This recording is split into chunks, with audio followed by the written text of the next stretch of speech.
Olá pessoal, professor Alexandre que fala. Vamos hoje estudar um pouco mais sobre ligações químicas, um novo assunto. E quando falamos de ligações químicas, é importante a gente entender, que os materiais, os átomos, eles se unem, através das ligações químicas. E a partir disso são formados os materiais, E aqui temos, a gente pode pensar em diversos materiais, por exemplo, carvão, água,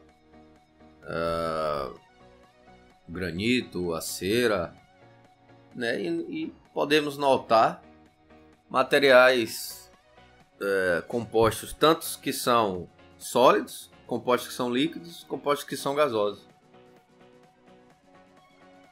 Temos vários exemplos.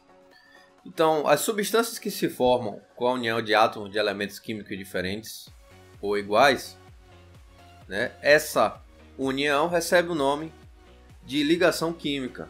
E aqui eu coloquei 3 exemplos: a água, o H2O, o sal, o NaCl, e o ouro, 18 quilates. Então temos aqui a água, que é um tipo de ligação que vamos entender mais na frente, chamada essa ligação do hidrogênio, com o oxigênio, chamada de ligação covalente. O sal, o NaCl, já vai ser uma ligação iônica. E o ouro, 18 quilates, a ligação entre metais. É importante destacar que o ouro, apenas uma observação, uma curiosidade, é que o ouro ele vai até 24 quilates, E se o ouro ele tem 18 quilates, ele tem basicamente 75% da composição de ouro, e aqui no caso seria 25% de cobre. Então podemos notar que os elementos eles se unem, os átomos de diversos elementos eles vão se unir. A partir disso são formadas substâncias, e essa união é chamada de ligação química. E quando a gente fala sobre ligação química, é importante a gente sempre ter na mente a chamada regra do octeto. O que seria essa regra do octeto? Ora, a gente pode fazer uma analogia na vida. Por exemplo, quando uma pessoa ele escolhe uma determinada área de estudo, essa pessoa ela vai querer escolher uma profissão e também buscar estabilidade naquela profissão.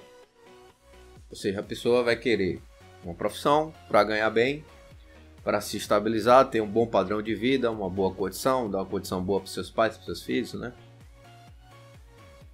E, ou seja, é a característica de estabilidade, uma zona que você fica confortável. Fazendo uma analogia com os átomos, essa estabilidade dos átomos, ou seja, essa zona de conforto que os átomos almejam, seria justamente ter 8 elétrons na sua última camada, que é a configuração de um gás nobre.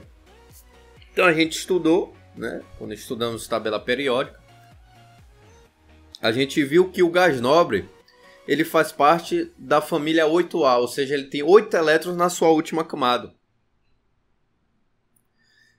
E todos os outros elementos, eles vão olhar para o gás nobre e ver isso como um exemplo. Ou seja, eles vão almejar também ter 8 elétrons na sua última camada. Porque ter 8 elétrons na sua última camada significa a estabilidade. Então, vamos entender como são feitas essas ligações a partir dessa análise. Ou seja, o seu elemento faz parte da família 1A, 2A, quantos elétrons ele tende a ganhar, quantos elétrons ele tende a perder para ficar estável, ou seja, como vai ser essa ligação entre os átomos. Bom, e quando a gente fala de ligações químicas, eu falei um pouco já nos primeiros slides, que temos 3 tipos de ligação: a chamada ligação iônica, a ligação covalente e a ligação metálica. A ligação iônica é uma ligação que ocorre entre um metal com um ametal,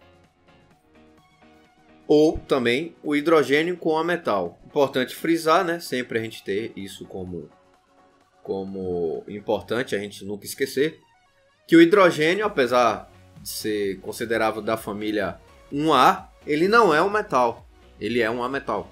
Então sempre tem essa ressalva, né? Então, voltando aqui, a ligação iônica é uma ligação que ocorre do metal com um ametal, ou hidrogênio com ametal. A ligação covalente é de um ametal com ametal, ou hidrogênio com ametal, ou hidrogênio com hidrogênio. E a ligação metálica é metal com metal. Então temos aqui 3 ligações que percorrem, né, que estão... que vai falar sobre ligações, né, que você pode ocorrer de metal com ametal, de ametal com ametal e de metal com metal, né? Sempre entendendo essa forma interessante da gente buscar entender através das ligações. Por essa aula é só isso. Vamos continuar na próxima aula.